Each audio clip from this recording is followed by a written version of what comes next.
Na subject, real estate brokerage practice. Kasama daw sa mga subject components ng board exam. Diba yung sinil ko kanina? So kasama siya sa real estate brokerage practice. Bali ang mga topics dito. Parang kanina. Naku po, nawala pa yung second page. Ano lang naman siya?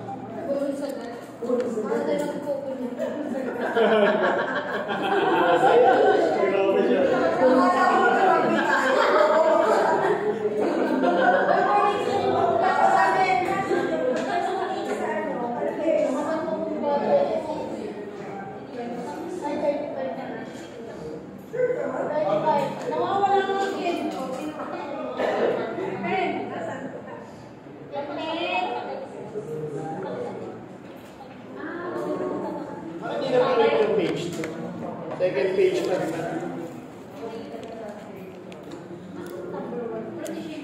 Okay, number 1. Okay, makinig mahigi ha. Okay, an agreement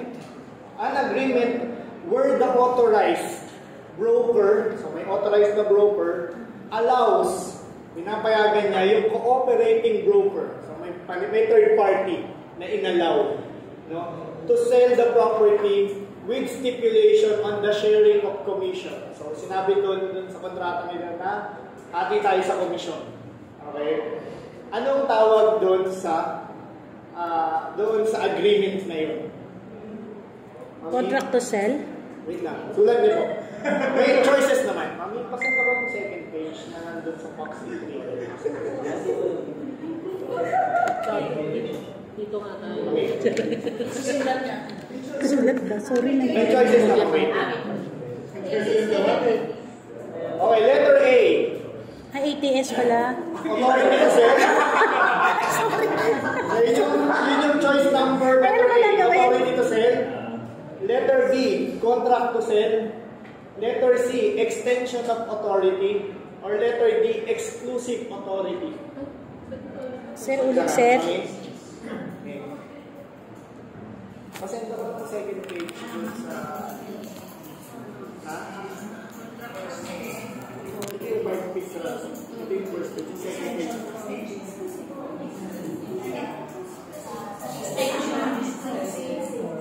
Okay, letter A, authority to sell. Sir, yung question. Letter B, contract to sell. Letter C, extension of authority. Letter D, exclusive authority. Titig ko yung question, ha?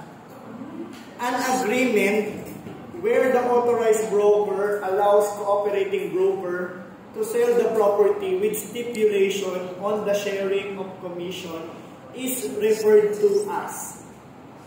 Anong tawag sa kanya? Yung isang broker, pinapayagan niya yung isa pang broker na ibenta yung property na exclusive sa kanya. Pero naka-stipulate na hati sila sa commission. Okay?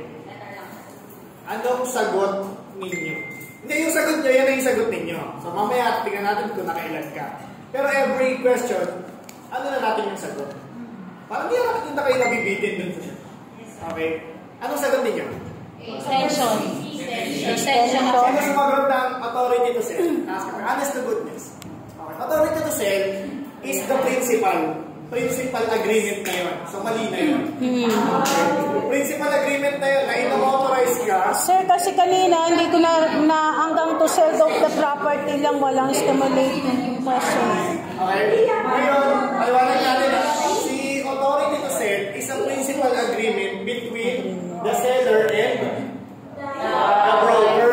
Yes. Broker. Kasi ina-authorize kayo na ibenta. Okay? Papiwa natin. Di ba merong memorandum na dapat nare-require lahat ng broker na magkaroon? Yes po. Okay, so nire-remind ko lang ulit kayo, required. Yes, ma'am. Sige. Okay. Ano dulo? Hindi ko nakuha yung dulo. May extension daw. Hindi ko nakuha. Ang bilis kasi ng sa isang. yung B, contract to sell, tapos exclusive. Hindi, yung pangatlo yun. Extension yung pangapat. Wala ba extension kasi wala din yun. Exclusive dapat direct to the buyer seller yun. Hindi kanina kasi wala namang sinabi siyang simulation ng ganyan sa sell property. Okay. May bagong balita. Yes, sir. Yung pinapa-exclude ni Ma'am kasi yung review sa regular classes. Kasi di ba ginawa natin? Natin siya, sinama natin siya. May mga schedule dito, pero I doubt kung susundin niyo siya. Ngayon to, ang schedule lang dito is NWF. Alas 12 ng tanghali hanggang alas 2. Pero, or, alas 8 ng umaga hanggang alas 10. Or, alauna hanggang alas 3 or 5 to 7. Alam mo yun yan. Kaya kahit narinig natin. Ano yung gano'n natin ito eh? Alam ko ah. 5%. Yun nga. So, iyan ko sa kanya kasi since stable na tayo sa Thursday and Friday na FOS, yun na lang sasunod sa kanya. Yes, sir. Tapos ang gusto niya rin kasi, honestly, tingnan niyo ang gusto niya, yung second year at saka fourth year ang magkasama. Second year. Mga second year at saka fourth year dapat magkasama ng review. Sabi ko, ma'am, parang it will be useless kasi wala preparation for board exam. Pag nag-second year sila, wala pa sila na mga subjects na appraisal, nonsense. Parang third year and fourth year. Yan yan. Okay. Sir, wag ka na Next B. Okay, contract to sell. Kanina binibigay ang contract to sell? Very good. Yung iba kasi sinasabi, yung contract to sell daw ay contract to sell the property. So sa agent din daw binibigay. Kailan po nagiging contract to sell ang isang agreement, ang isang conveyance? Ang tawag sa kanila conveyance ay yung deed of sale, deed of donation, contract to sell, extrajudicial settlement, deed of absolute sale. Lahat ng tawag sa kanila is deed of conveyance. So, pag sinabi sila in a general word, no, anong deed of conveyance po yung ginamit? So, sabihin, anong deed of sale po yung ginamit? Deed of sale na nga. Okay. Anong deed of conveyance yung ginamit? Convey, no? To transfer. Okay. So, si contract to sell, kailan siya nagiging contract to sell lang? Kapag installment. pull down or ano pa yung isang other term for the pull down? Meron pa equity. Yung mas masarap pakinggan, parang mas matalino. Pay down. Hindi, mas matalino pakinggan pag yun yung Commission. earnest money. Pag sinabing earnest money, minsan pull down yun. Pull down or full equity payment. Pag sinabing full equity payment, pull down, earnest money, si reservation ba ay kasama sa earnest money or sa down? I know. Okay, hindi. Kasi ang reservation fee, no, is the fee dun sa process ng pledging ng sarili mo na bibili mo. Hindi yung total na pagbili mo ng property. Okay? Kumbaga, yung bulaklak na ibibigay mo sa babae nung nanliligaw ka pala, ay pagpaparamdam pala na may gusto ka sa kanya. Hindi pa yun yung gift mo sa kanya bilang nag-anniversary na kayo. Wala pa kayong relationship kapag contract to sale or kapag reservation. Okay? Pag reservation ba may kontrata ka? Wala pa. Anong binibigay nyo kapag reservation fee? Receivers. Okay.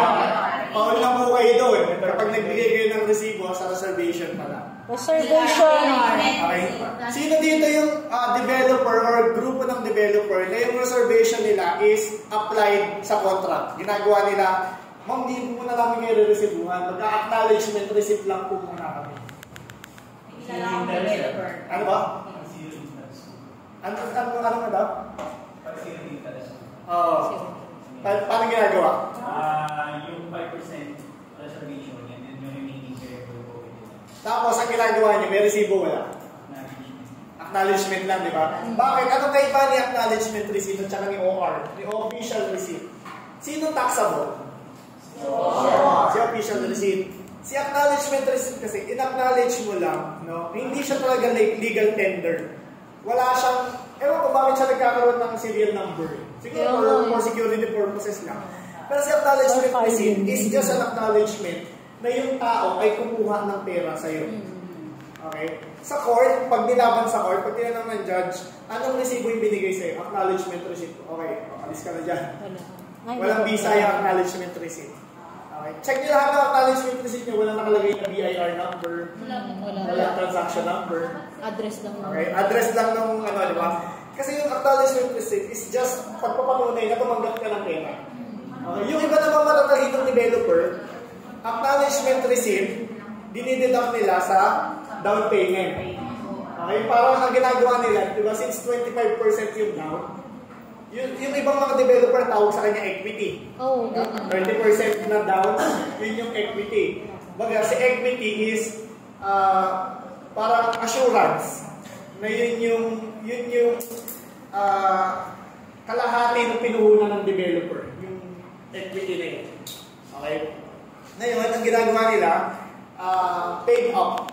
Binabayad yung down payment papunta doon sa equity. Doon siya binabawas. Kaya yung resibo, yung OR na lumalabas, meron pa siya 5% na nandun.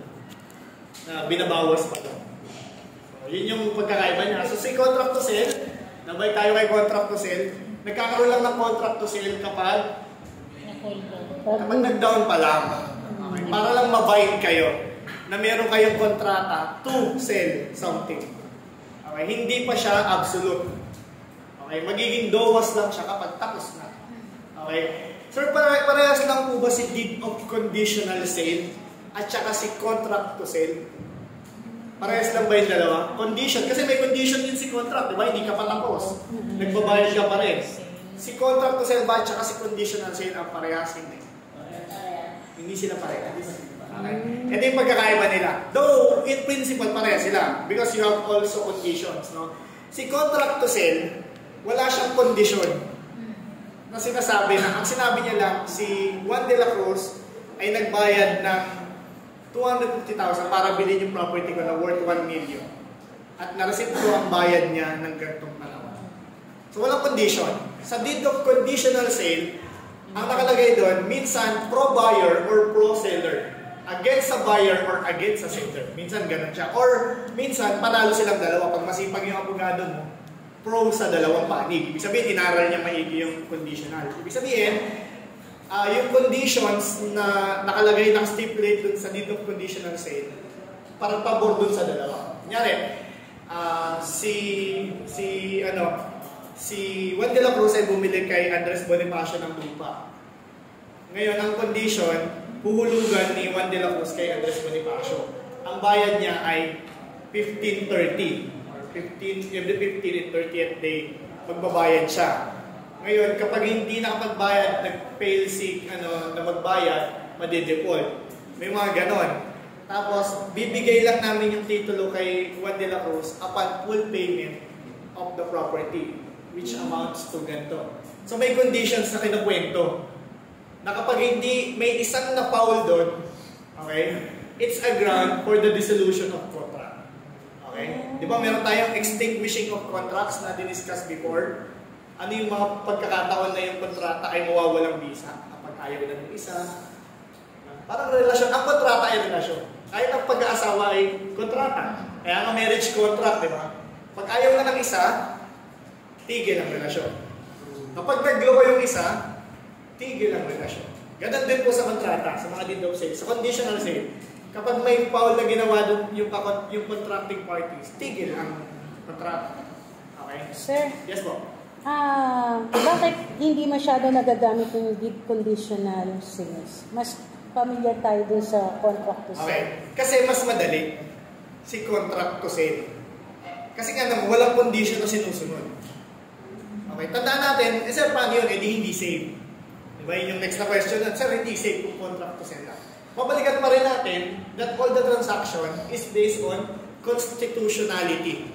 Ibig sabihin, kung contract to sell yan, tapos may nagloko dun sa partido, pwede pa rin siyang kasuhan.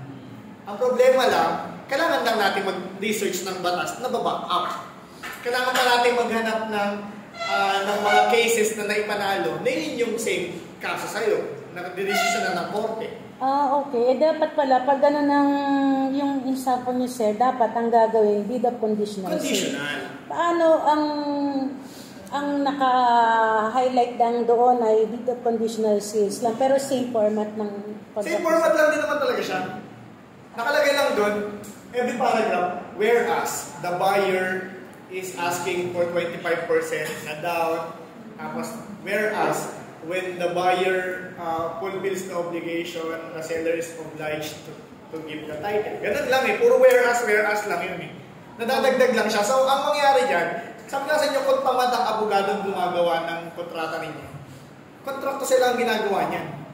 Kasi yun lang yun eh, na si buyer at saka si seller, tapos yung technical description lang ng property, tapos yung amount lang, tapos acknowledgement, witness, doon lang ginagawa, di ba? Yes, sir. Pwede sila magsingit ng mga conditions doon kung gusto nila protektahan yung kliyente nila. Yun nga, yung question ko, sir, kasi nga ganun yung scenario ngayon yung client ko, yung buyer ko. Parang ang nagbigay lang ng condition, yung buyer. Yung seller. Parang agree lang yung buyer ko. Kaya lang parang, di ba sabi na mention ko sa inyo? Bilang broker, bilang namamagitan sa dapat, payag ba kayo na ang didikta lang yung seller. Kaya nga sir, sabi ko dun sa buyer ko, anong comment mo dun sa sinadmit kong contract to sell? Kasi parang sabi niyo buyer, parang pro-seller yun. Pro-seller.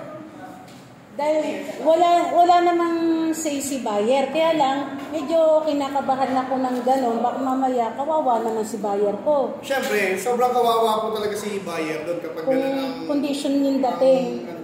O paano po ang gagawin ko? Kasi sa Saturday, mag-uusap na po kami.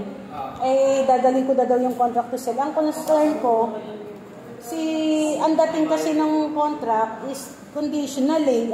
Si seller lang yung nag-condition eh. Paano naman yung, kawawa naman ang buyer ko? Kung i-ask ko kaya, gagawa rin kaya ako ng... Kaya usually talaga, di ba meron tayong client meeting? Pag may client meeting kayo, pag may proposal kayo sa client ninyo, i-jot down na lahat. Kahit pa-bullet form na ang gusto nito, 10% lang yung dadaw niya. Para pag-consult niya ng abogado, lahat yun, i-convert niya lang into legal words. Magiging condition siya ng contract. Okay. Yun lang talaga, it's the protection of you. Lalo na, may mga broker akong kilala, sobrang talino nila, na sinasama nila sa condition na kailangan maibigay yung commission nila. Promise, gano'n sila kagaling na dapat mabigyan ako ng 5% commission. Aside sa ATS pa yun. Aside sa ATS pa yun. May ATS ka na, protected ka na, may commission ka na. Mas gusto mo pa sigurista ka kasi ikaw nga nagpapacilitate eh. Ngayon, pag hindi ka binigyan, di ba kasi kung i-violate nung client yung commission mo, kakasuhan mo siya sa board. Sa board ka magkakaso eh. Sa board muna, hindi pwedeng dumiretso sa court. Tandaan nyo, kapag professional na kayo, hindi kayo pwedeng parang siga na hindi mo binigyan ng commission, ididemanda kita sa korte, hindi ganun. Board muna tayo. Sa PRBRS muna tayo. Mag-file ng certificate to file action ng board. Tsaka lang tayo makakatakbo sa proper court. Ganun ang mangyayari doon. Okay, ngayon, dahil magaling ka, dahil matalino ka, dahil nag-aral ka sa review ni Sir Jojo. Ang gagawin mo ngayon, di ba, may ATS ka na. Ngayon, dahil ikaw ang gumagawa ng conditional sale, ilalagay ko dun sa dulo na dapat pabigyan naman ng 5% kasi naman, alam mo ba na pwede kang magpuwersa ng commission bago sila magbayaran? Yung, di ba, usually yung nangyari ang commission ninyo kapag nagkabayaran na. Paano kung conditional, hulugan? Yun nga sa lang yung pera. Kanyari, ang hulugan natin 25 years. Mabibigay sa iyo commission mo pagka natapos pa. At isasahin mo bukas, wala ka na. Pwede ka maglagay doon. Ang sabi lang sa akin ni seller, kasi ang unang babayad 10 million. Yung doon lang muna niya ako bibigyan ng 5% doon sa 10 million. May papel ba yan na nakasulat na yan? Sa ATS, siguro ATS ko na lang. Yung papel, yung about doon sa ano na yung condition na ganun, wala. Ito pa, ito yung magiging complication mo dyan. Ang ATS mo, magkano yung commission na in-expect mo? 5% nga nung 35 5% million. ng 35 million. Kung sa 10 million ka niya bibigyan, Magkano commission mo? 500 Ang lang, ATS, sir. isang beses lang nagagamit ha, hindi recurring. Paano kung nabigyan ka na niya ng commission ng 5% dun sa 10 million? Tapos, ang sinabi, tapos na yung kontrata kasi hanggang dun ka lang dun sa 10 million. 5% lang ng 10 million ang bibigay namin sa'yo, hindi ng 35 million. Kasi tapos na eh. Once, ang occurrence lang ng ATS eh, isang beses lang kasi authority to sell. So kapag nabenta mo yun, nagbayaran sila ng pera, kahit magkano pa yung binayad, isang beses lang nagamit yung ATS. Yun na yun. Kailangan pala. Dapat dinideclare mo exact Sa amount. ATS, nakalagay naman doon 35, tapos 5%. Kaya lang, ang gagawin daw niya, 10,000, 10 million lang muna, doon lang muna niya ako bibigyan ng 5%. Tapos, mag-acknowledge ka na lang. every nakuha ka 6 lang months ng- daw niya ako, yun bawat month Kaya kasi na, paano yung every 6 months? Anong panghahawakan mong dokumento na Yun meron? nga, sir, ang iniisip ko din. E di, isama mo sa warehouse ng Sabi ko position. sa position. So, every month, the broker or the agent is entitled for this amount. Sulat mo. Pero di ba yung details na lang? Akala ko naman. Pwede yung detail. Nakiusap. Na ano, na... Hindi ka pwede pa yan. Pag pinapag... Installment doon sa mismo na server. Parang yung iba sa inyo sabi niyo, trabaho pala ng pagiging broker. Dati, benta-benta lang kami, okay din. Hindi mo, kailangan yung kitama yung mga ano nyo. And at the same time, it's a protection Every 6 for months, you. diba? Dapat maging maganda yung makakatakot transaction. ka pa rin. Ganun, Okay? sulat mo. Okay. Sulat mo Asa na. tayo? O, yung hindi mo nasagot. Kasi ang sagot dyan, extension of Sulat mo. authority. Sulat mo na. After 10 million. Ano yung exclusive authority naman? Ano tama? Letter C ang tama. Extension of authority. Extension, tama. Extension. Okay, ano yung hindi sagot ulit? Exclusive authority. Ano po yung exclusive authority? Yes, tama. Pagkakalam ko po, sir, para sa seller po yun, di ba? Exclusive. From broker to seller. Di ba? Yun ang exclusive. Okay. Pag exclusive authority, ibig sabihin exclusive. Ikaw lang. Oh.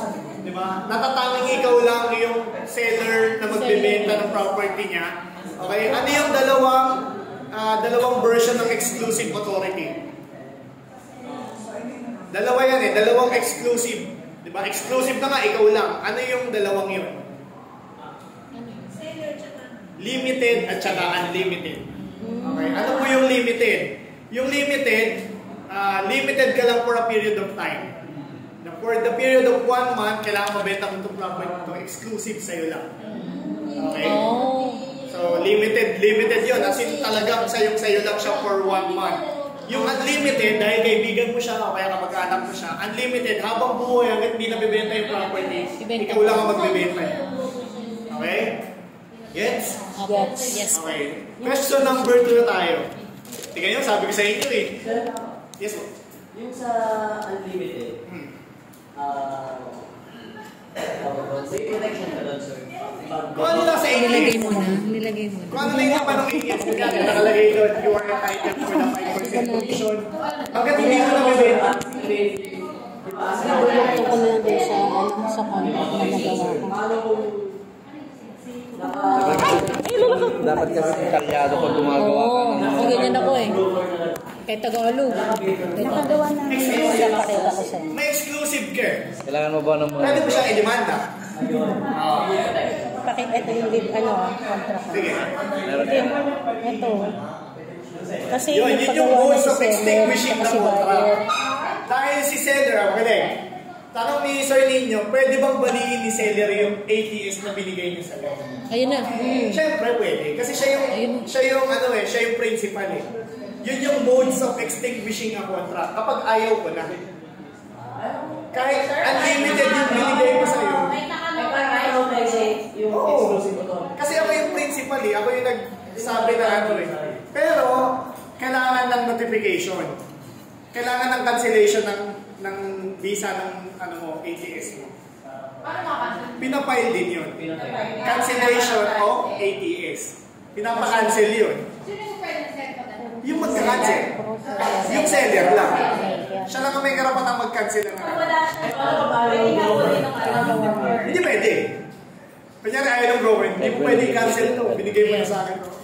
Kasi yung principal ang may kakayahang mag-cancel ng Yung kontrata. ginawa ko. Hindi, pero sir, paano Ikaw gumawa nito, nagkagawa ka. Pagawa ko sa sekretary, pero ako gumawa. Pati yung gumawa ng cancellation eh, punta ka ng abogado, 50 pesos lang yun eh. Gawa ka ng salaysay na ako po si ganito rin kinakansilan na authority to sell ni ganito. Pero what if Ay, wala akong coordinating bro. Pag wala siyang gano'n, Uy, ba't mo running pa rin ang ATS mo. pesos? Shall be paid on monthly basis Kunyari, and without interest. ang ATS mo unlimited. Ah, wala. No? Yan, Nabenta yung property, kunyari ngayon, pinag-usapan pecha mo. ngayon, January 24. Without interest. 5 na ba? Okay, without interest. Tapos, Pero meron Bukas pala penalty inibitahan sa kayo hindi lahat sa nakabawal. ating Lagay mo dito. bukas Para sa solemn declaration Lagay mo ng dito. aming international shrine. Bukas ito nga din. Okay, andyan si BBM Pero bukas. gusto ko rin yung sir? Kaya medyo na-late din ako. seller. Ay, yung may binong umaga ang isa. Okay. tamad. So ito, ito tayo. Okay, January 25, nabenta yung property. Okay, nabenta. Kung sinong Poncio Pilato yung nakabenta, kunya tinatago sa'yo, ikaw pala yung nag-alok doon sa buyer na yan, tapos dumirekta. Ayun. Ngayon, ang sabi ng seller sa'yo, bukas, kunyari, January 26 na, sabi ng seller sa'yo, kinancel ko na yung exclusive authority to sell mo. Asan po yung cancellation? Okay. Ang gagawin niya, magpapail muna siya ng cancellation. Sinong nauna? Yung sale o yung cancellation? May humble yung ATS mo, wala. May hapon. Di mo kung gano'n ka-powerful yung ATS mo? Yun nga sir, ang tanong ko, paano malalaman pala kung halimbawa, Sige na na. hindi, I mean, ano, kasi pinakancel, kunwari pinakancel na ni Daya yung ATS mo? ATS, tapos Bali, wala seller. ka na, Hindi pwedeng walang alam kasi kailangan ng due notification na kinancel niya yung ano. Lalo na kapag license na kayo, kunyari license na kayo tapos may ATS na kayo, exclusive ATS. Since ginamit niyo yung license niyo sa kanya, di ba binigay siya ng Xerox copy ng ID ninyo, required siya ibalik sa iyo yung photocopy na yun. Okay, kasi wala na kayong kontrata eh, wala na kayong pananagot doon sa isa't isa. So kailangan kang i-notify kung hindi nung notarial public na gumawa ng cancellation, yung client mismo. Kasi may ganyang instance, ano, hindi niya na-notify yung broker. Hindi niya na-notify yung broker na cancel na yung ATS niya. Though, yung transaction ay nangyari naman after the cancellation. So canceled na talaga yung ATS niya. Pero ang sabi ng korte, hindi mo siya na-notify. Kailangan ni-receive niya yung notification na cancel na yung ATS niya. Okay. Ito, yung tanong kanina, paano pag hindi pumayag yung broker na i-receive? Okay. Ang sasabihin lang ng notarial public doon, RTS. Refuse to sign. Okay. So, sabi sabihin, may ebidensya ako na pumunta ako sa'yo, pinapareceivean kita nito. Okay. Hindi ka nag-receive. So yun pala, notified ka na pala na cancel na yung ATS. Ayaw mo lang tanggapin. Meron ka lang ang tawag doon yung sa mga babae, kapag nanganak, ang tawag doon? Yung postpartum. May postpartum ka lang na ayaw mo lang pumiwalay doon sa kontrata. Sisirma ko. Okay. Ayaw mo tanggapin. So ganun, be professional. Nasaan natin yan? Nasa ethics natin yan. That is your obligation to your client. Okay? Na kapag ayaw na ng kliyente sa'yo, huwag mo na yung paglakaan. Hindi na worth it. Sabi sa inyo di ba? Mga konti pa lang yung questions natin dito, pero naiikutan natin lahat yung mga subjects. Di ba? Ethics na pag-usapan natin. Okay, next question. Wala na question dun sa extension of authority. Paliwanag na natin si extension of authority. Ano po si extension of authority? Kunyari kayo ay broker na, no? Tapos, gusto mo na maging Chinese. Alam niyo yung mga Chinese? Yung prinsipyo ng mga Chinese, onti lang yung kita, pero marami. Okay. Ganito ginagawa ng ibang broker. Mag-extension of authority ako sa lahat ng property na binibenta ko. Para yung network ko malaki. So kapag nabenta yung isa, 50 na kami agad. Hindi ako kilos. Sa bahay lang ako. Bahala sila kasi masipag si ganito eh. Kunyari, naging broker si Apple. Dahil masipag si Apple, tamad ako. Paul, may mga property ako for sale. Mga inalok lang din sa akin. Tamad ako mag-benta. Gusto mo bigyan kita ng extension of authority. Tapos benta mo. Tapos nakalagay doon sa extension of authority, 50-50 tayo sa commission. Nagkaroon ka lang sa bahay yun. Kasi Apple, pawis na pawis. Nagpuputik na yung kilikili niya. Tapos pag nabenta, may habol ako. May habol ako kasi may kontrata kami. Nag-gets? At saka may kontra ka dun sa seller. Nasa yung principal na Sir, kontra. nangitim na ako. Sir, ginawa ko yan, pero wala akong ATS na ganyan, contract na ganyan. Ginagay ko yung number ko dun sa sa bahay. Tapos pag may tumatawag na broker, 50-50, sabi ko 50-50 kayo. Pero ako pa rin nakabenta nun eh. Ayun, pwede ka nilang habulin dun. Hati-hati kami. Okay? Question. Sir, yung extension of authority po ba ay may validity? Validity? Meron po ba siyang visa? Meron siguro. Okay. Kung ano yung visa ng principal authority, yun din ang visa ng extension. Okay. Pag na-extinguish ang principal, extinguish din ang extension. Okay? Tanong, sir, paano kung nabenta ko yung property? Nabenta ko yung property, for example. Tapos, ito, nakakatawang tanong eh. Namatay yung broker. Ay, bawal na po. Uy, Paano yun? Due to fortuitous event. No, hindi namin mapipigilan yun eh. Patay-kamatayan yun eh. Kanino po mapupunta yung kalahati na dapat para dun sa main group? Sa'yo. Sir, paulit sir yung tanong. Kaya matayin mo agad yung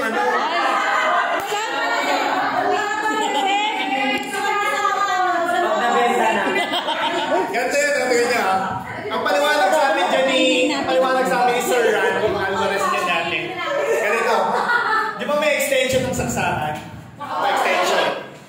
Yung saksakan, pag namatay, pag sumabog yung saksakan na yun, para mapagana mo yung electric fan, ililipat mo lang naman yung saksakan. Pero hindi ka nakukuha ng ibang broker, sir, pag namatay. Hindi ka nakukuha ng ibang broker, ikaw ang entitled na maging broker. Bakit? Kasi meron ka na pinangahawakan na secondary authority. Ang extension of authority, ang tawag sa kanya, secondary authority. Hindi siya principal authority. Okay, secondary lang siya. Ngayon, pag may secondary ka na, punta ka lang kay seller. Sabihin mo, sir, last night ko ngayon ni yung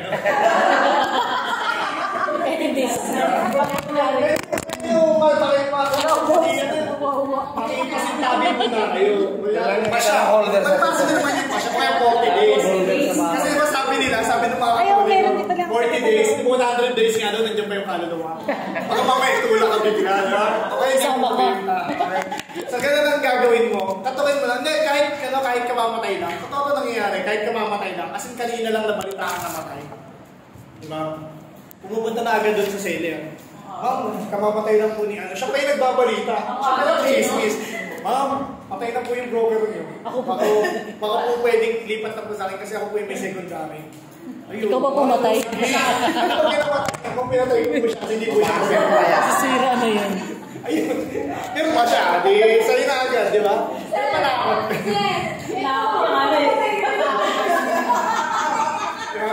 At saka, sir, paano ka naman mapapapayag yung seller na sirnahan? Kasi kaibigan niya. Hindi ganun gawin mo. Ma'am, kamamatay lang po yung broker. Kailangan mo ano pa gusto mo sumunod. Hindi ko mapapirma mo siya. Tawawa. Okay na tayo sa extension of authority? Yes, sir. Ano lang na konti, napapyo lang with ethics. Kapag may extension of authority ka na, huwag ka lang bida-bida. Minsan yung extension of authority, mas magaling ka pa sa owner. Nangyayari yan. Promise nangyayari yan. No? Isang nakakatawang kwento sa akin dun sa office. Nagpunta yung may-ari, nagre-reklam. Sir, kuha kang tax declaration. Visit tong broker na nakuha. Bakit? Ay, ibigay sa akin yung tax declaration na pinakuha ko lang din sa kanya. Bakit? Siya daw kasi yung kumuha nun. Tapos, binayaran daw niya yun, 27.50 na binayaran. Siya daw nagbayad. Kilala ko yung broker. Sabi ko, uy, bakit bigay tax declaration din sa akin? Walang kaya, gusto 3% lang. Nag-aaway. Okay lang, siya may-ari ng lupa, tapos nagpaparunong ka pa. Hindi Hindi, pag-usapan, sabi mo license ka. Ganun, huwag kayong bida-bida pa dun sa may-ari. Marulong pa kayo. Meron pang client, meron pang broker nung gagawin niya. Ma'am, parang ang baba nung benta mo ng property. Gawin natin 2.7 parang ka pa doon sa presyo ng ano. Di ba? Huwag kayong mag-ano. Huwag niyo silang i-ano. Meron proper way, no? Merong subtle way or much professional way of suggesting ang taas yung presyo. Okay? Merong mas madali. Hindi natin obligasyon kay kliyente turuan silang manlupa. Okay? Kung ikaw ay gusto mo, ito, malamang sa malamang, guilty yung mga nag-agent na dito. Si OP. Pwede ko OP tayo. Pwede mo namang Sabihan nyo, notify niyo si seller. Okay? Minsan nagugulat yung buyer eh. Pag sabi ng buyer, Ma'am, 2.7 daw yung property. Hindi siya na 2.3 lang.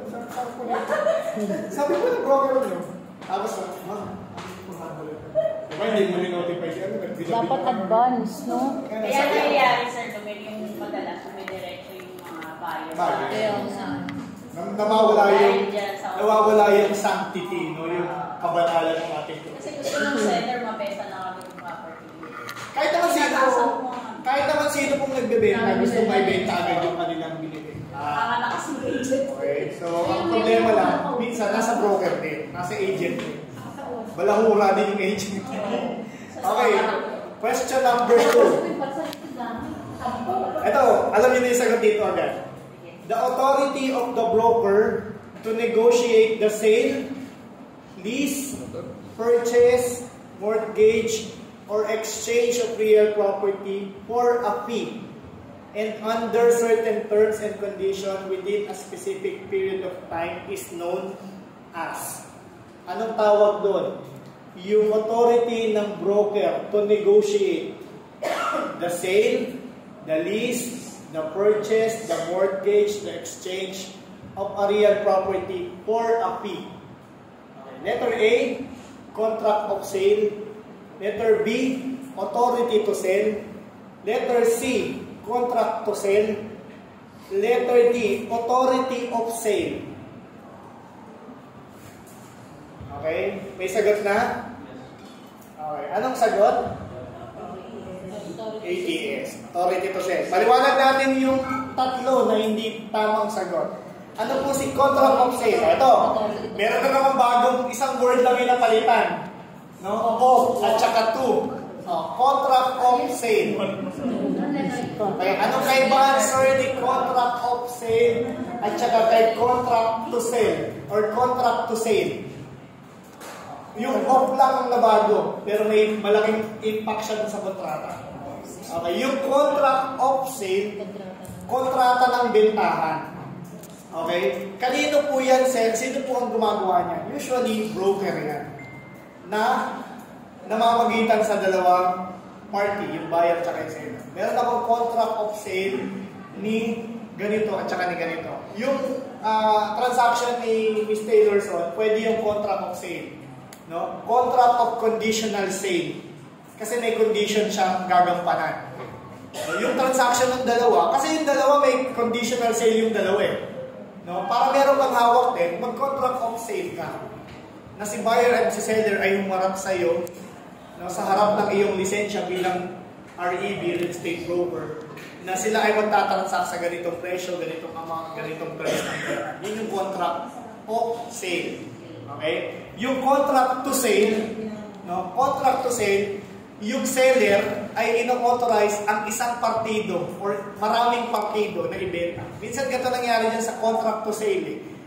I, the owner, do hereby authorize, parang authorization letter lang siya. Pero kontrata yun. No? That whenever or hereby says that kapag nabenta yung property, all of them are entitled to 5%. So nakalagay doon, nakastipulate, all of them. Kahit hindi ka kumilos doon, basta kasama yung pangalan mo doon, kasama ka sa 5%. Yun yung contract. Contract to sale. Okay? Sale or sale? Sale. Pag contract to sale, okay, you are authorizing someone to sell the property. Para siyang ATS pero on a contract basis na. Okay? Naintindihan? Nakakontrata na siya. Okay. Yung ATS kasi authority to sell, parang kahit hindi siya manotaryuhan, or manotaryuhan siya, same lang yung effect niya. Si contract of sale kasi, or contract to sell kasi, kailangan ng notaryo kasi kontrata yan. Kailangan ng binding, no? Sa obligations and contracts natin. No? Next, ATS, yung tamang sagot, no? Kasi it's the agreement to negotiate. Ito, i-clear lang natin. To sell, to lease, to purchase, to mortgage, or to exchange the property. 5 ang pwedeng gawin sa authority to sell. Number 1, to sell. To sell, para ibenta. Para paupahan. Okay, binibigyan ka ng paupahan. Ngayon, ang nagiging practice sa Pilipinas, kapag ikaw ay pinapayagan na mag-manage ng isang paupahan ng nasa abroad or aalis na kliyente mo, anong binibigay sa'yo? SPA lang, di ba? Ano ba yung SPA? Special Power of Attorney. So, ibig sabihin, kung Special Power of Attorney yan, very generic. No? Very hindi real estate tunog. Sabi nga namin, very out of the profession na tunog. Ngayon, ang gawin ninyo, gawa kayo ng ATS. Authority to, ano na siya? Authority to manage na siya. So, SPA din siya. So, authority to sell din siya. Pero ang nilalagay na doon, authority to manage. So, ikaw yung magmamanage, ikaw ang bahala sa lahat. Kasi pag SPA, generic ang approach. Lahat ng kayang gawin ng principal ay kayang gawin ng attorney in pacto. Yung attorney in pact na nakalagay doon. Okay. To purchase. Paano yan, sir? Hindi ano yan? Authority to buy. Okay? Narinig nyo na yun? Authority to buy? Okay lang narinig. Ba't ganun pa kasi authority to buy? Okay. Kaso ang gumagawa lang nun yung mga Henry C. yung datingan, manibilyang, authority to buy. Ibig sabihin, they're going to trust you with the authority to buy for them. Paano kung pakit yung property? Tapos ikaw bibili kung sino-sino ka lang. Okay? May ganon. May, iba pa yung intent to buy, ha? Yung intent to buy ay binibigay ng buyer sa seller. Sa seller. Na pagpapatunay na siya ay interesadong bilhin ng property. Okay? So ngayon yung authority to buy, no? Ako ay may-ari ng isang construction, ay ng isang developer na malaki. Okay, bibigyan ko si Miss Taylorson ng authority to buy. Dahil tiwala ako maganda yung kanya inspection and judgment. Bigyan ko si Miss Kay ng authority to buy. Bibili kayo ng property. Dahil may trust and confidence ako sa kanila. Yun yung isang bagay na kalakip din ng authority to buy. Authority to purchase. Authority to mortgage.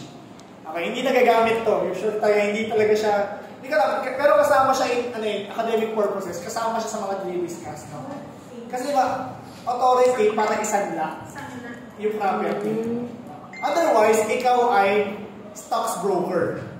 No? Authority to mortgage the broker, the stocks na meron ka. May ganun kasi sa stocks eh. No?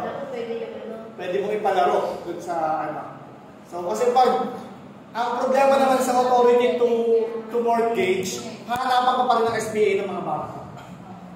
Kasi hindi ikaw yung principal eh, hindi ikaw yung owner. Okay? Authority to exchange. Ganun din. No? Makikipagpalitan ka ng lupa. No? Ano tawag doon sa palit ng lupa? May nakaka-recall ba? Palit tayo ng lupa kasi mas maganda yung lupa mo. Magpapalit tayo ng lupa tapos sa'yo na yung house and lot. Palit lang tayo. May tawag doon sa process na yun. Usufruct. Usufruct. U-S-U-F-R-U-C-T. Usufruct. Okay? Kanino po siya naging applicable? Usually, kapag mga government to private, yung mga may PPP, yung mga private to public partnerships. Walang pakailangan, nababasa ko siya. May isa doon. Okay? So, ano po yung example niyan? Alam niyo po yung bagong palengke ng Antipolo? Yung nasa tapat ng Robinson's Mall. Yun doon. Ang luma pong palengke ng Antipolo ay nasaan? Yung dating palengke ng Antipolo, nasaan? Nasaan? Yung kinatatayuan na I-Mall ngayon. Okay. Yung lupa po na kinatatayuan ng bagong palengke ay pagmamayari ng mga Lopez. Okay. Yung lupa na kinatatayuan ng I-Mall ay pagmamayari ng city government. Yung mall na itinayo sa city government ay pagmamayari ng mga Lopez. yung palengke na itinayo sa lupa ng mga Lopez ay pagmamayari ng city. Okay? Para po wala kaming bayaran na kahit anong tax. No? Deed of exchange lang. Pero kapag walang babayaran, walang deed na mangyayari, usufruct lang tawag. Okay? Usufruct agreement lang yan. Usufructory agreement lang. Okay? Again, yung usufruct. Okay. Next. Okay, malinaw tayo doon. Yung limang power ng ATS ha. Sale, lease, purchase, mortgage, at saka exchange. Okay, number 3. Number 3 pa lang, nakailang oras na tayo. Isang oras na tayo. Ang question pa lang, pinigil na natin. Sabi niya, 21 lang to, 21 questions. It is the price, number 3, it is the price, no, which the willing seller will sell. Willing seller. Yung willing na seller, yun daw yung presyo na the willing seller will sell and the willing buyer will buy. Neither of the parties under abnormal pressure. Ano yung tawag sa kanya? Letter A, fair market value. Parang kani-discuss lang natin ito kagabi. Letter B, appraisal value. Letter C, exchange value. Letter D, sound value. May sagot na? It is the price at which a willing seller will sell and a willing buyer will buy. Neither of the parties under abnormal pressure. Kahit anong mangyari, magunaw man ang mundo, yan ay presyong gusto ko dahil ako'y bibili. At yan ay gusto ko dahil ako ang magbibenta. Okay. Ang sagot ay Fair market. Fair market value, FMV. Okay. Saysay natin yung hindi sagot. Okay. Number 1, appraisal value. Ano yung appraisal value? Ito ay Yung original na ano. opinion. Okay. Pag sabing appraisal, opinion. Opinion ng appraiser. Sige na. Okay. Tandaan niyo, pag appraisal value, ito ay opinion ng appraiser. Okay. Next is exchange value. So, bakit hindi yun yung sagot? Tama naman, willing seller will sell and the willing buyer will buy. So, exchange value siya. Okay, ginagamit po ang exchange value sa basic commodities. Okay, yung mga binibenta lang sa market. Okay, sa real estate hindi siya ginagamit kasi exchange, in exchange. Okay, yung lupa mo ba, maaalis mo ba dun sa lugar niya? Hindi. So, walang exchange na mangyayari. No, yung pera lang makukuha mo, the property itself, the product itself will retain. Kaya hindi pwedeng gamitin yung exchange value. Okay, sa kotse sir, pwede bang gamitin yung exchange value ng kotse? Pwede, no? Kunyari, ang isang Toyota Camry ay ipapalit sa isang Toyota Corolla AE92. Magkano ang exchange value nila yung sa sobra babayaran nung maglilis? Okay? Kunyari, may kapag-swap ka ng iPhone X sa iPhone 15 Pro Max. So, kung magkano yung kukulangin, yun yung excess, yun yung babayaran. So, meron kayo tinatawag na exchange value. Kung magkano yung tapatan ng dalawang presyo. Pero nagagamit lang ang exchange value kapag pwede mong galawin yung product out of its place. Sa real estate, hindi pwede. Sir, sa building, pwede ba? Subukan mo rin. Kaya mong galawin yung building. Sa China, nagagalaw na, no? May mechanism sila na pinapasok sa ilalim ng lupa, nakakatagal, tapos nakita mo yung building gumagalaw. Para sa mga third year, kung pinakita yung video doon sa planning, nandun din sa slides ko yun eh. Parang budget na, parang bulog. Oo, galing mo na parang natatransfer na nila yung school, nabili na yung property ngayon, sabi nung seller, para mabenta ko sa iyo yung lupa, kailangan nilipat mo yung school doon sa Bakating Lote na ngayon. E di sila ulo yung Chinese, nagbibenta siya ng paglipat. Nilipat nila yung mataas na building. Ano ba yun ha? 20th floor pa yung building na nililipat nila. Parang sinabi ko sir doon sa Lote Teresa. Kasi yung ginawa nila, binago yung buhon.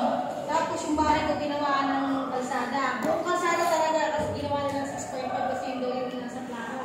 Ano nangyari? Wala naman tira sa bahay ko kasi kahit pera ko kadunting wala na tira. Ililipat yung Kasi bahay? ako, ilipat yung bahay kung kaya nyo kailangan, ilipat ko sa kabila. Hindi pwede, no? So hindi siya pwede gamitin sa sa real estate. Okay, si sound value. Ano naman yung sound value? Okay, ginagamit mo yung sound value for the products din. Ibig sabihin, pag sinabing sound value, ano yung value na masarap pakinggan sa tenga? Kaya siya sound. No? Ano yung value na kapag sinabi mo siya sa market or in-announce mo siya sa market? Sound siya. Okay? Si ano ba? Si 125,000 for an iPhone 15 Pro Max is a sound value. Yes. Diba? Yes. Kaya yung value na yun, alam niyo lang kung magkano yung nawala sa akin ngayon. Kaya nakaganto na lang ako eh. Parang pulubi, bakit? Grabe siya, parang ano siya. iPhone now, deal as in later. Ayun, kailangan naman natin pagbigyan, medyo nasa 37th week na siya kasi kabuhanan niya na eh. Medyo masaya ngayon si Ma'am. Okay. Next. Yun na, no? Next. Number 4. The act, ito hindi pa na-discuss to. The act of the broker which is instrumental in affecting the meeting of the minds between the seller and the buyer of the real property as to price and terms. And one of the requisites for a broker to be entitled to a commission is referred to as. Okay, ito papaliwanag ko lang sa inyo, medyo malalim pagkaka-English ang sabihin. Itong ano siya, ano bang ano niya? Ano lang siya, gampanin ng broker. No? Na dapat ang gagawin niya ay magkakaroon siya ng, kanyari, pa-meeting, no? Para mag-usap yung buyer at yung seller. Para yung presyo na mapagkakasunduan nila is favorable sa kanilang dalawa. No? Itong cost na to, no? Ito rin ay magsisilbing parang avenue or gateway para yung mga conditions ay mapag-usapan.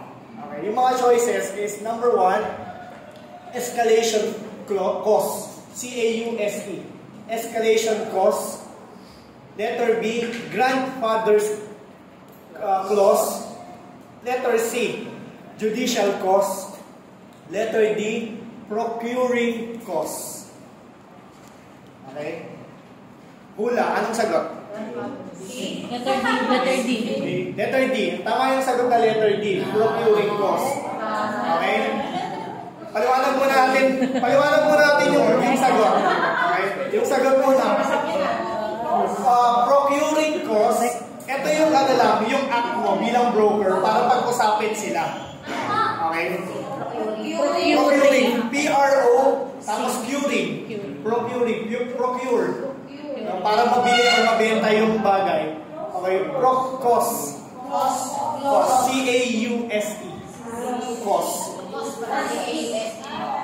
Cost. Bali, dahilan. Okay, dahilan para mabenta yung isang property. Okay, ano nyo, bakit? Procuring cost, ito yung dahilan para mabenta yung isang property. So, kailangan bilang broker, pag-usapin mo muna yung buyer at yung seller. Okay. Dito, te. Sino dito yung nag-ahente, tapos ang sabi niya, hindi po pwede makausap si seller eh, kasi nasa basta ito po yung presyo, ito po yung sa tingin mo, bibili yung buyer sa'yo? Hindi. Ba't mo tinatago yung seller?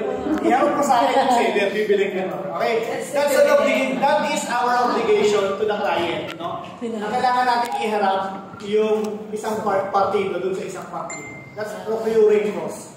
No? Meron ka dapat isang pagkakataon dun sa transaction na paghaharapin mo sila. Okay? Ano yung mga hindi sagot? Letter A, escalation clause. Okay? Ano po yung escalation clause? Yung escalation clause ay ginagamit po sa mga kontrata.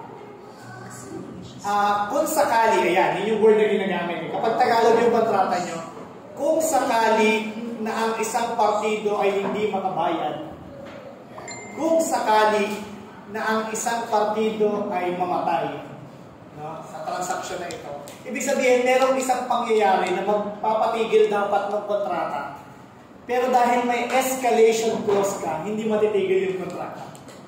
Okay? Nag-gets kung bakit hindi matitigil yung kontrata? Kasi nga may escalation clause na kung sakaling mamatay si Jose Rizal, no, ang buong lupa na to ay kailangang bayaran pa rin ni ganito ng tuloy-tuloy.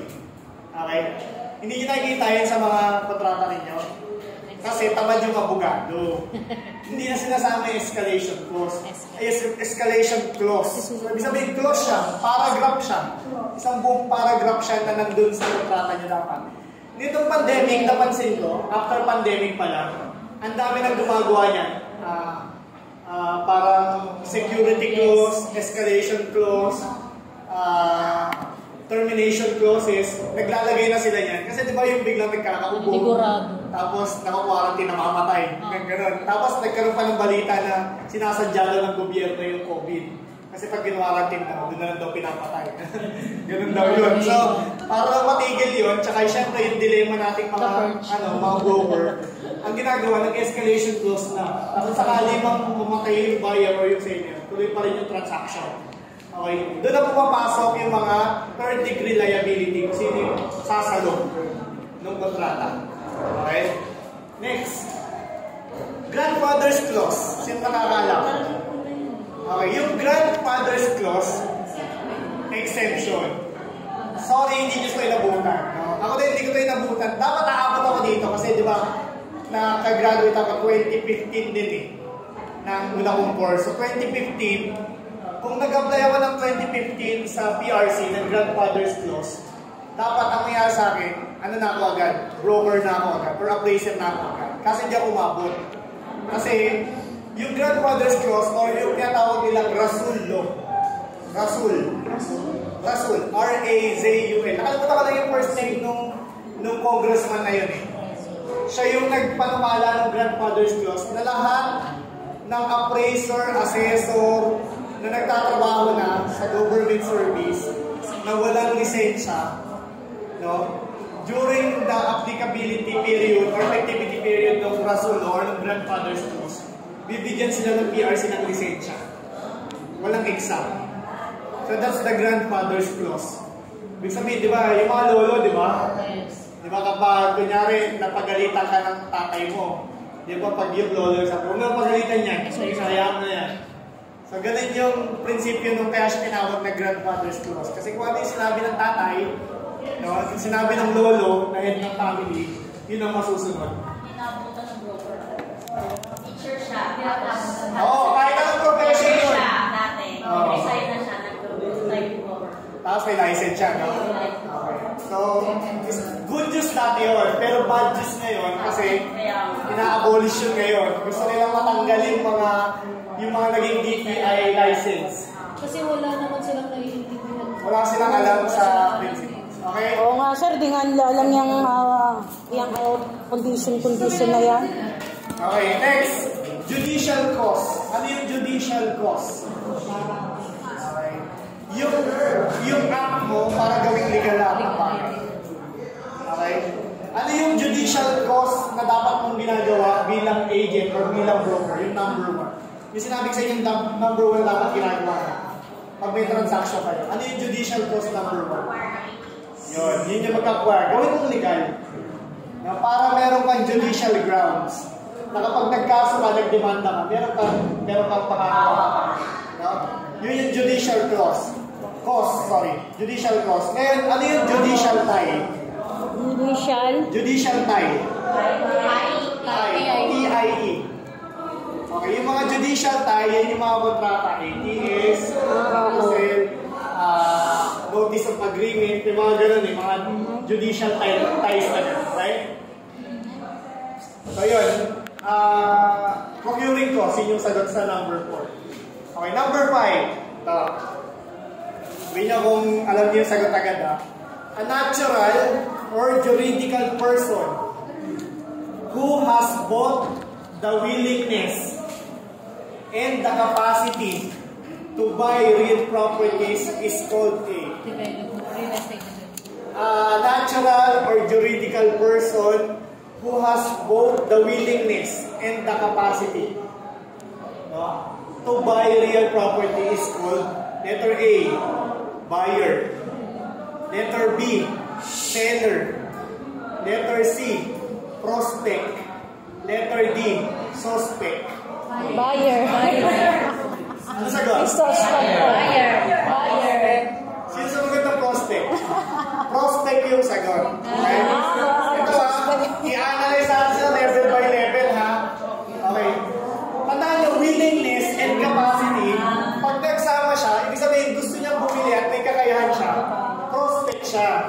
Okay? Kapag willing lang siya, tapos wala siyang pera, ano tawag sa kanya? Suspect. Suspect yun. Suspected na kliyente yun. Ibig sabihin, di ba suspect? Yung mga suspect, di ba, hindi naman, kunyari, nakadaan kayo ng krimen, ng isang krimen. Okay? Tapos, nakita mong sinaksak nung tao, yung isang tao. Ano tawag yung sa bagsak? Suspect. Hindi siya suspect, criminal na siya. On the act na nga siya, meron pa na-approve eh, but ikaw siya sa bagsak. Kung ang scenario is, may nakita kang patay, naglakad ka ng konti, may nakita kang tao ng dumaan yung kamay. Ano yung nawawala sa kanya? Yung act. Yung act na pinatay niya yung tao. Suspect lang siya. Kailangan pa naman sa korte yun. Ganun din sa mga buyer ninyo. Kapag yung tao willing, kasi lumapit sa'yo nagtanong. Di ba yung sa mga nagmamani? Diba? Kapag lumapit na sa'yo, di ba nagtanong? Magkano ba yung property niyo? Willing, di ba? So suspect na siya agad na, ay, willing itong bumili itong buyer. Okay? Ganun din. Paano naman kapag meron siyang pera pero hindi siya willing? Tawag sa kanya? Hindi, suspect pa rin siya. Suspect pa rin siya. Wala siya ng isa din sa vital na para makompleto. Tandaan niyo, willingness at saka capacity lang yun para maging suspect. Kapag wala siya ng isa sa kahit sino doon, suspect lang siya. Self-explanatory ng buyer, ha? Ano ibig sabihin ng buyer? Yung buyer, siya yung addict. Siya yung user eh, di ba? Yung buyer. Diba? Yung seller, siya yung tulak. Siya yung user. Kasi siya yung seller, diba? Para medyo light yung discussion natin. Madali lang yung self-explanatory yung dalawa. Yung seller lang at saka yung prospect, yung confusing sa atin. Yung bago. Tama, bago ngayon sa pandinig natin yan, yung buyer at saka, yung prospect at saka yung suspect. Tandaan niyo, kapag walang capacity, pero willing, kapag walang capacity, kapag may capacity pero hindi willing, kapag willing at may capacity, kapag wala lahat, Wala, mahirap. malamang hindi mo siya namit. Okay? Malamang hindi mo siya namit. Kasi hindi nga siya lumapit sa'yo, hindi kasi wala siya capacity. Okay? Hindi mo alam kung sino siya. Anonymous pa siya, di ba? Okay, next question. Is defined. Ito, may mga nakakaalam ng sagot nito pero mali ang alam nila. Is defined as an amount accompanying an offer to purchase a property. So ito yung amount na kaakibat ng pagbili ng property. So amount nakaakibat pa lang, hindi pa siya yung pagbili ng property. It is also referred to a part of the purchase price advanced by the buyer to the seller as a token of good faith for a perfection of a contract. Ibig sabihin, ito ay binibigay ko para ipangako sa iyo na mapaperfect natin itong kontrata. Ang tawag sa kanya ay letter A, option money. Letter B, earnest money. Letter C, down payment. Or letter D, option. Sir, question, sir, paulo. Okay. It is defined as an amount accompanying an offer to purchase a property. It also refers to a part of the purchase price advanced by the buyer to the seller as a token of good faith for a perfection of a contract. Anong sagot? Hindi. Sa akin, reservation. Meron ba? Wala ba?